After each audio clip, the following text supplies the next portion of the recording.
ఎక్కడికి వెళ్ళాలండి నీవు నేను? మరి దేవుడు 2 స్థలాలు ఏర్పాటు చేశాడు. సహోదరులు చెప్పారు 2 స్థలాలు ఏంటో మీ అందరికీ తెలుసు. మనకు మంచి తెలుసు, చెడు తెలుసు. కానీ మనం మంచి వైపు వెళ్ళము.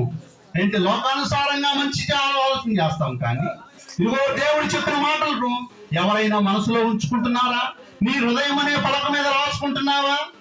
అందుకని అంటున్నాడు, తరతరముల నుండి నాకు నివాస స్థలము నీవే. మనమేమో ఈ భూమి మీద నేను ఇల్లు కట్టించుకోవాలి, మంచి పంటలు పండించుకోవాలి, ధాన్యాన్ని నేను సమకూర్చుకోవాలి అని అనుకుంటున్నావు. మంచిదే. వాటితో పాటు నీకు కావలసింది దైవ జ్ఞానము. ఈ జ్ఞానము నీకు లేకపోతే తిరిగి రండి అంటే నువ్వు ఎక్కడికి వెళ్తావు? రా అన్నారు. ఎక్కడికి వెళ్తావు? అందుకని ఈ వాక్యంలో చెప్పబడతా ఉంది, తిరిగి రండిని 2 ప్లేస్లు ఆయన చెప్తూ ఉన్నాడు. ఒకటేమో నెమ్మది పొందే స్థలానికి వెళ్ళాలనుకుంటున్నావా? లేదంటే వేదన పొందే స్థలానికి వెళ్ళాలనుకుంటున్నావా? ఆలోచన చేసుకో. నరులారా తిరిగి రండిని ఆయన చెప్తూ పైన ఒక వచనాన్ని చెప్తున్నాడు.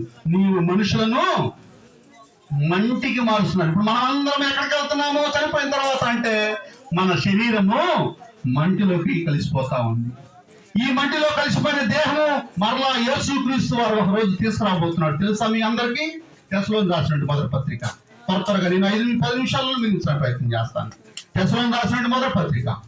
ఈ వాక్యాలు మీ హృదయాల్లోకి వెళ్ళిపోవాలి. ఇక ఈ హృదయాల్లోకి వెళ్ళిపోయి నేను దినదినము మా యొక్క జీవితాలను, మా సమయాన్ని వృధా చేసుకోకుండా ఇదిగో దేవుని వాక్యం వైపు తిరిగి నేను కూడా మరణించే ముందు మారు మనసు పొందుకొని పాప క్షమాపణ నిమిత్తము యేసుక్రీస్తు వారు నిజమైన దేవుని కుమారుడిని ఒప్పుకొని ఇదిగో నేను మరణిస్తే ఆ నెమ్మది పొందే స్థలంలో, దేవుడు నన్ను పిలిచే స్థలంలోకి నేను వెళ్ళాలనే ఆసక్తి నాకు ఉండాలి. అందుకనే తెస్సలోనికి రాసినటువంటి రెండవ పత్రిక, మొదటి పత్రిక క్షమించాలి, మొదటి పత్రిక 4వ అధ్యాయము 13వ నుంచి చదువుకుందాం. సహోదరులారా, నిరీక్షణ లేని ఇతరుల వలె, ఈ రోజులు అనేక మంది ఇంతకుముందు చెప్పారు పాటయ్య గారు, అందరికి మరణం అంటే ఏమొస్తుందంటే భయం భయం భయం. ఎందుకు భయం? నరులారా తిరిగి రండి, దేవుడే పిలుస్తా ఉన్నాడు.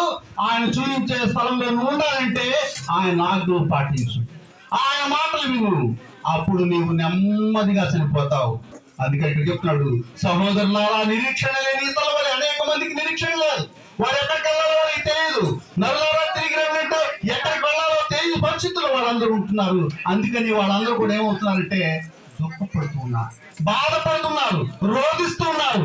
మనమైతే క్రైస్తవం అయితే మనము బాధపడే అవకాశము లేదు. అందుకని నిరీక్షణ లేని ఇతరుల వల్ల దుఃఖపడు నిమిత్తము నిద్రించుతున్న వారిని ఏమంటున్నాడు? మరణించిన వారందరూ కూడా ఇప్పుడు నిద్రిస్తూ ఉన్నారు.